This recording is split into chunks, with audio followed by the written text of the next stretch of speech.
Hello, and welcome to Comic Community News. This is the show that lets you know the important things going on in the comic book world. Whether it's the speculation market and where the prices of books going these days, spoiler alert, up.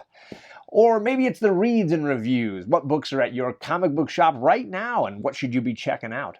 Or whether it's your look ahead, hey, what books are coming out next week that I really can't miss.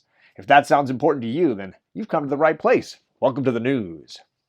That's right, our top story today is the comic book speculation market, or as we like to call it, Earth to the Moon, how high can this dang ship go?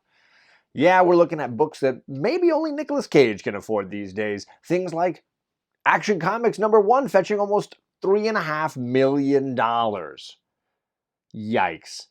So this is the section of our show where we look at a red light, green light, and a yellow light book that maybe we should think about whether we're buying or selling or saving. First up is red light. We've got to look at our speculation market. Those apps, those websites, those videos that tell you which books to buy, these are my red light for this week because I can't tell you the last time I looked at one of these and felt like there was a book listed that I was interested in buying. Now, I will tell you, I subscribe to a bunch of these channels, I use a bunch of these apps, yet still I can be disappointed when all the books that are being listed are X-Men #1 and Action Comics #1 and all these crazy books that of course are not going to do anything but go up. Why am I surprised that Amazing Fantasy is going up? I'm not. Why am I surprised that Amazing Spider-Man #1 is going up? I'm not. Spoiler alert, these books will always go up. Even if there is some horrible crash in the stock market of comics later in the coming years, those books will be immune to such problems. So why am I shocked and why do I need to know about that? This is why they're getting a red light from me. I remember the days when I would log into these apps and check onto these websites and see books that I might find in the dollar bins. Books that I might say, hey, for $1, that's a book that I think will go up a little bit. Not anymore. Those days are long past. When I look at the hot 10s and hot 20s and I see books that I will never be able to afford without selling my house, that's when those lists start to lose a little value for me. So they're getting my red light this week. But let's look at a yellow light. Yellow light for me this week is Young Avengers #1. This is the only sort of modern book I've seen on these lists of lately. And there's a reason why. It's a wonderful key book. An actual book that has a little bit of value and will continue to probably hold on to that value. More than likely in the MCU at some point, we're going to get a Young Avengers. They've already hinted at several of the characters in this lineup, and this book has some key first appearance value beyond that. So, is this a book that I think you should buy? Sure. This is a yellow light because if you can get it for a good price, do it. Or if you can sell yours and make a ton, do it. 9/8 of this book are starting to sell for $1,200. So if you can sell it for that and you don't love these characters, go for it. But if you do love these characters, now is the time to maybe look into getting a good deal on one of these books because they're not going to be around much longer. These are going to be books that are going to be super hard to find eventually, especially in higher grade. So yeah, yellow light for Young Avengers #1. My green light book is another Green Lantern related book. So here we have Justice League of America. This is issue number 141. Why 141? Because this is the first appearance of the android robotic Manhunters. Now, there have been Manhunters in the past, superhero or supervillain characters who went by the name Manhunter, but this is the first time we get them as an android group. Those of you Green Lantern fans like myself who remember the Jeff Johns run will remember that the android Manhunters played a significant part in several story arcs. The rumor is that it's possible the android Manhunters will be villains in the upcoming TV series. If that's true, this is a book that'll go up a little bit. Now, issue 140 is the return of one of the humans who call themselves Manhunter, and there are a lot of key issues relating to the term Manhunter and characters who wear this costume. But the android versions, the robotic versions, appear first in this issue 141, which is still a pretty low, reasonable key for a book from 1977. So, that is a Green Lantern spec key. Book that's not going to break the bank that you might find for a reasonable price. But again, if you're not a Green Lantern fan and you don't care, this is a book to keep walking, and maybe I'll do some Marvel keys for you again next week. That's the Spec Watch today. Thank you for tuning in, and we're going to go right back to some reads and reviews. John, back to you. Thank you, John. Yeah, we got your weekly reviews and breakdowns. We're looking at those books that I've been reading lately that I think you should be checking out yourself. I will say indies have been a bunch of fun lately, and I want to highlight one that was my read of the week last week, and we're talking about Origins, issue number 6, the finale of this 6-issue Boom Studios run. Those of you that have been reading this along with me know this has been a great fun read. Another good Boom Studios hit, and I definitely been singing its praises a bunch. Any of you fans of Descender or Battlestar Galactica might find something you really enjoy in this post-apocalyptic androids, robots, and humans story arc. I think there's a lot to really enjoy. It's got a short 6-issue run. Nobody is specking on it, so you don't have to worry about it being hard to find. Issue number 1 is really the only one that I am missing at my LCS. So check your LCS if you want something fun to read from Boom Studios. This is Origins. From Marvel, we're talking about The King in Black, the book that big news was happening about the last year or so because everything Cates has been doing over there at Venom has been centering around King in Black and Null. There's been a lot of spec, a lot of talk, and now that we know for sure there's just one issue of Venom left on the shelves to be enjoying, this has really been an exciting story arc. I feel like The King in Black was a bit of a fast ending, but man, the artwork was fire, the action was amazing, and I really enjoyed the evolution of this character, Eddie Brock. Now, I don't know how he's going to wrap it all up in just one left issue. Issue 35 is all that's left, but I will say issue 34 and Venom King in Black 5 both really lived up to a lot of the hype for me. I'm happy with how Donny Cates has sort of woven this whole thing together. I would probably give this an 8.5 out of 10, which is really high for me when it comes to a Marvel event. And I would recommend checking it out if you're in any way a Venom or a Donny Cates fan. This is definitely going to be an event that lives long after Cates, and I will tell you for sure he's done something special here with the character of Venom. On to DC, I want to mention a somewhat political book. This is Far Sector. I read issue 11, one issue left, and I've been singing this book's praises for a while now. Political for sure, because issue 11 had to deal with voters being denied their ability to vote, having restrictions on when and how and who is allowed to vote. It was a hot button topic in this issue, just like it's a hot button topic right now in our world. I thought the writer did a great job of balancing science fiction with science fact and balancing political points of view with story, which I think is always really important when handling tricky topics like this.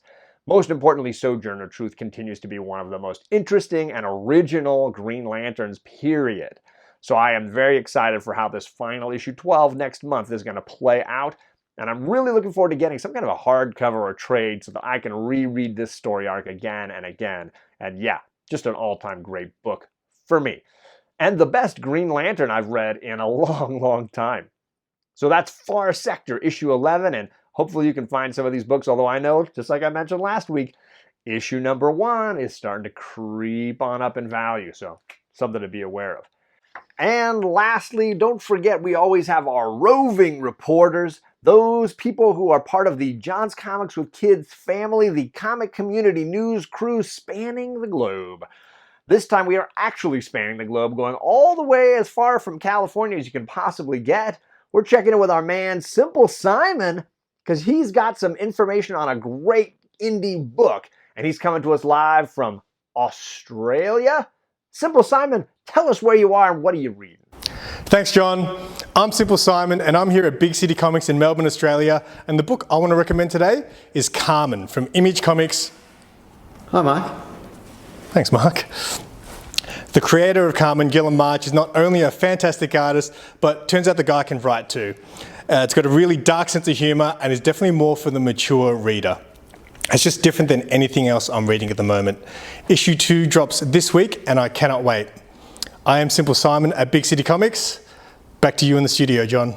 Thank you, Simon. Much appreciated, man. If you guys don't know Simple Simon, you're missing out. I put the link to his channel in the description down below. And I gotta say, he's got one of the most original and entertaining channels all around. And you might even catch little cameos from his homie Mark that you saw there in the video. I've really been enjoying his perspective as a new comic book reader and the kinds of people we need more of reading comic books today. So thank you, Simple Simon, for participating. And if you want to be part of the comic book news crew, if you want to let us know what you've been reading or tell us a little bit about what you're specking on, hit me up on Instagram and we'll make you part of the comic community news crew. But that's it for our reviews. Let's get back to the main show. John, back to you. Thank you, John. Yes, we've got one more segment left for you today. We are talking about the pull list. Those books that I'm picking up next week, the books that you don't want to miss, those hot covers and hot reads for next week, the 21st of April. Top of my list, the number one thing I'm looking forward to is the one DC book I'm getting next week, and that is Nightwing. Man, the last issue by Tom Taylor was phenomenal, and I really feel like Tom Taylor is actually doing something great again. So I'm looking forward to this next issue. He set up some powerful things with the will and testament of Alfred. Barbara Gordon had a cameo, so I'm looking forward to where does this run go. Not getting a ton of DC books. In fact, this is the only one I'm getting this week. But man, I have a feeling it's going to be the read of the week, so something to be watching for just like the last issue. And I will say yet again, cover A is great. And I don't know what the heck's going on with cover B. So we're just going to ignore cover B and try to snag a good cover A for this Nightwing. Then we jump over to Marvel. And we've got a new issue number 1 in the X-Men universe. We've got Way of X issue number 1. I'm excited because Nightcrawler is back and he's getting a lot to do. This is a great X-Men character. Somebody who I think needs more prominence in the current arc with Hickman. So I'm glad he's going to get to be the lead in this new storyline. Don't quite understand what's going to be going on with him, but you don't have to sell me hard when it's X-Men and Nightcrawler. A ton of covers as usual, I will say. The cover of the week, I think, is this Jay Anceletto variant. He's actually got a couple of variants for Way of the X, just like there's a ton of covers for Way of the X. But this one in particular, I think, is gorgeous. It's the C cover, and I don't know if it's an online exclusive, but man, that is a beauty, and I hope my shop gets one of those. Next, I also want to highlight X-Force 19. This centers around Q, or Kid Omega. Quentin is dealing with the fact that it's possible his powers are taking control of him. And he's being forced to go into the other world, into his psychic mind, to try to correct this problem. I love this cover A. This was almost my cover of the week. Something really cool looking with Jean Grey on the cover. I love the simplicity of it, and it highlights the idea that it looks like Jean is going to try to help him in this psychic battle that he's having with himself. Last issue was phenomenal, and I'm looking forward to this issue 19 as well. Great, great X-Men read.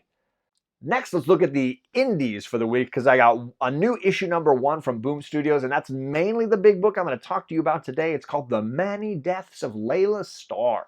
This is from writer Ram V, who's had a lot of great hits for me lately, including the new Swamp Thing that's currently coming out regularly. Great book. So this is his new Boom Studios book. And my good friend Jennifer from Comic Books Will Break Your Heart says she got a pre-screener, a viewer of this book, and she said it was fantastic and will end up being on her top books of the year.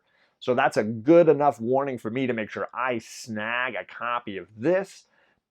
Top it all off, there's David Mack doing a variant. Look at this cover. It's beautiful. So this is definitely a book that's on my watch list. I'm definitely going to get a copy of it. It sounds like something really, really special. I didn't read the plot line at all, but all I need to know is that Mac cover, Ram V, and Comic Books Will Break Your Heart like it. I'm getting it. But that's it for my pull list. Those are books I am getting next week. Let me know, as always, what are you picking up? John, back to you. Thank you, John. And thank you, listeners and viewers, for hanging out a little bit with us for this comic community news. This is the weekly show we do highlighting all the best things going on in the comic book community and some of the things we're a little bit ashamed of. We are part of Tag Team Thursday. There's a bunch of other great channels in this community dropping content today as well, and I hope you check out some of those, including Simple Simon, our comic book roving reporter this week. So thank you to Simon, and check out all those great channels. We will see you back here for another episode of Comic Book Community News next week. So long.